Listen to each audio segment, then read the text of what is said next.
აი ესე გამომივიდა. კარგად ჩავაჭუპჭუპე. ყოველდღე რა თქმა უნდა ესე არ დაურგავ წყალს უშუალო არ ჩავლის შიგ. რადგან პირველად ახლა ჩავრგე, კარგად გაუჯდეს, კარგად დავასველე. ალბათ მე აქ ესე ჯოხების დაყენება დასჭირდება, რომ ესე სწორედ ფორმირდეს. ფორმირება გავკეთდეს სწორად. ჯერ არ დავუყენებ, იქნებ საერთოდ დახმეს. ცოტა ღრმად მომივიდა, ცოტა ამოვწიოთ.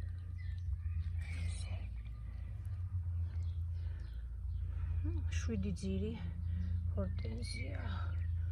3 ძირი არის ჩემი, 4 ძირი რძას გამოვართ იმასთან ავჭერი. იმ ჰორტენზიის დასახელება არ ვიცი, არ მინახია, მაგრამ ესეც მსხვერპლფოთლოვანი არის. ეხლა რომ გავდი და არ მახსოვს გითხარით თუ არა, ესე იგი რომ ავჭერით ტოტებს, ტოტები უნდა იყოს მწვანე, ნორჩი, ახალგაზრდა. აუცილებლად გამხმარი და ძველი ტოტები რთული იქნება დაკარმებისთვის. ნორჩი ტოტები. იმიტომ არის რომ ახლა არის ზუსტად ჰორტენზიების შაკარმების დრო. ახალი ამონაყარი აქვს. აი ესეთი ექსპერიმენტი ჩავატარე. დავაკვირდეთ თქვენთან ერთად. იმედია წელს არსად არ წავა. ბოლომდე შემოდგომამდე მოვული კარგად. თავარი მოვლა რა არის, რომ ნესტიანი უნდა ჰქონდეს აქ მიწა, რომ არ გახმეს.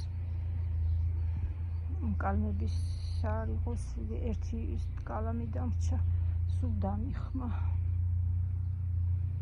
თუ არა და რა არის გასაკვირი, ყველაფერს უყვარს წყალი. უწყლოდ ხმება ყველაფერი, ვარდების, ჰორტენზიების, ნებისმიერი მცენარე. აბა, წარმატებები ვუსურვებ ჩემ თავს. იმედია იხარებს ყველა. კარგად ბრძანდებოდეთ.